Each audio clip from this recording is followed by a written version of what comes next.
Lin-Manuel Miranda.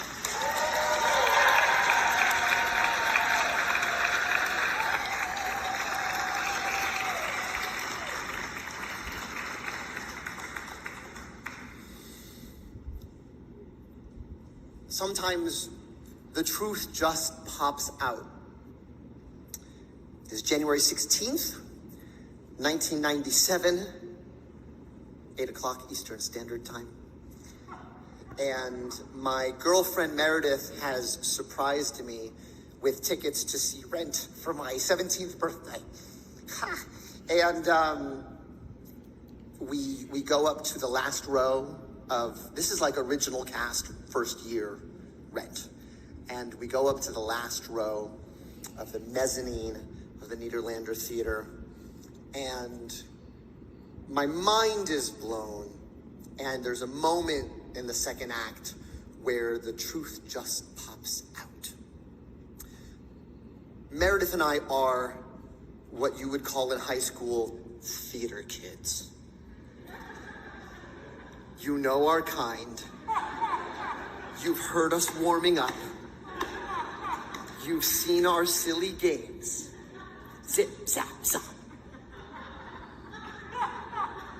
10, 9, 8, 7, 6, 5, 4, 3, 2, 1. 10, 9, 8, 7, 6, 5, 4, 3, 2, 1.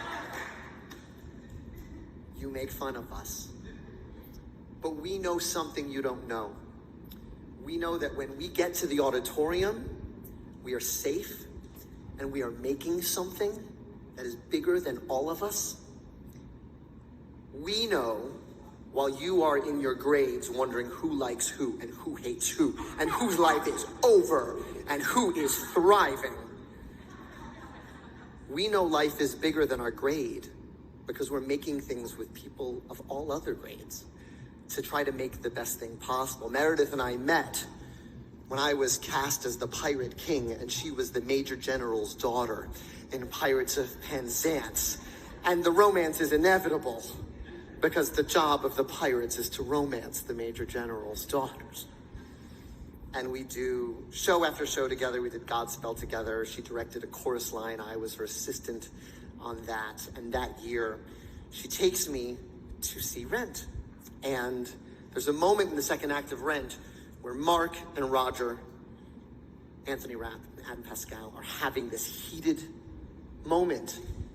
And Roger accuses Mark. He says, Mark has got his work.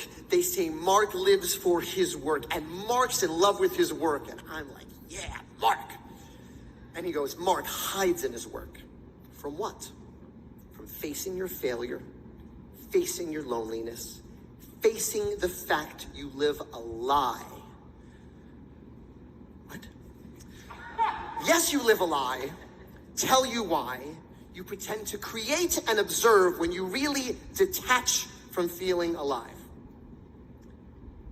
And that's when Jonathan Larson reached out and punched me straight in the heart.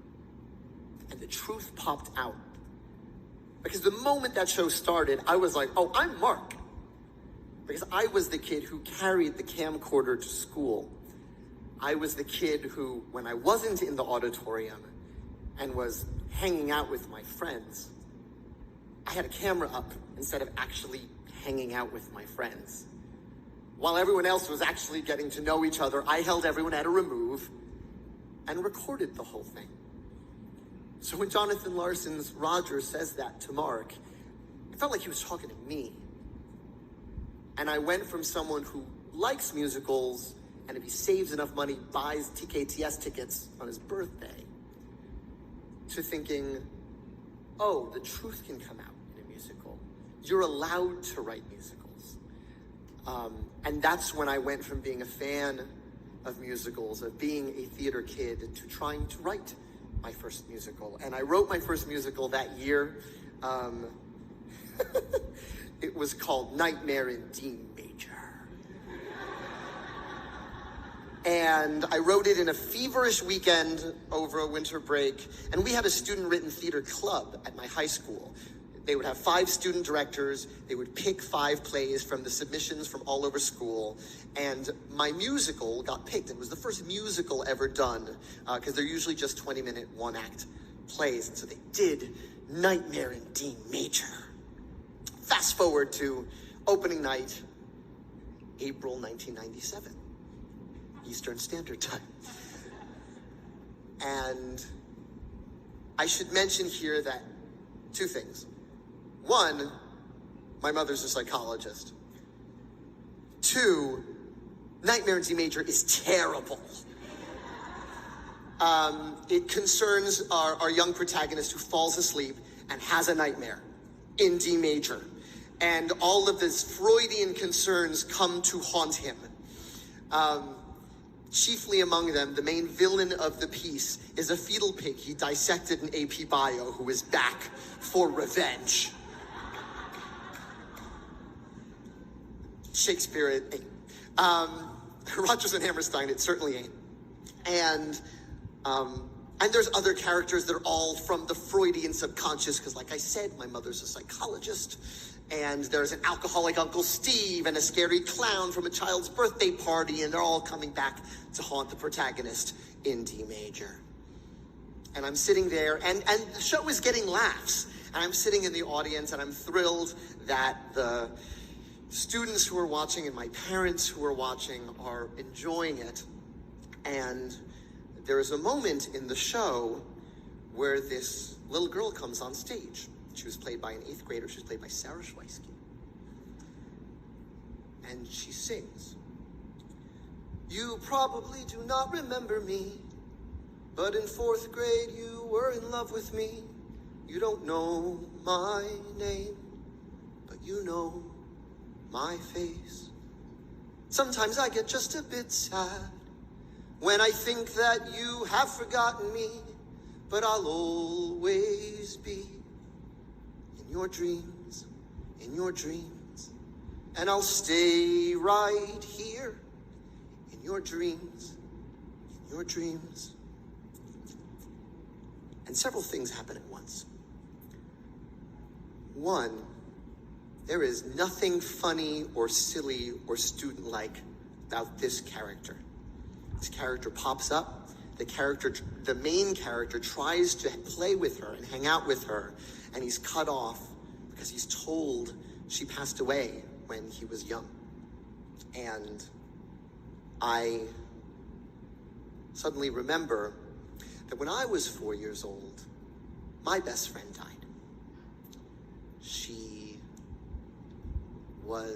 It's the nightmare scenario for any parent. Each of her parents thought she was with the other, and she drowned behind their home. And this is what I remember.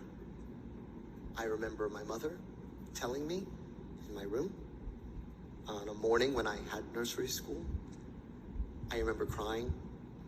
I remember getting in the car that day. My nursery school teacher ran a carpool of her own students to take us to Uptown Nursery on 179th Street. And I remember that teacher whispering, "Lynn's friend died," to every parent of the children she picked up along the way. I remember about a year of gray. Just the memories are gray. I remember that year more vividly than I remember her. And I realize if anyone laughs at this part of this student show, I'll die. Because the truth popped out. Because I didn't remember her, but she showed up in my first musical. And I look over at my mother, who I'm sure has a lot to say about this. And they understand. And the show goes on, and it's a very silly ending, and the guy wakes up and the play is over. But I get addicted to that feeling of the truth popping out in the show. And what are we all gonna do when it's staring at us? I remember when I was writing Hamilton, and the line, "I imagine death so much it feels more like a memory," popped up. That is not in Ron Chernow's book. That is not in any history book. That's something coming out of me that makes me understand this person. And a lot of people, because I work a lot sort of think, oh, well, it's autobiographical, he's Hamilton. But I felt the exact same way when Aaron Burr said, if there's a reason I'm still alive when everyone who loves me has died, I'm willing to wait for it. That's not in any biography of Burr you're going to find.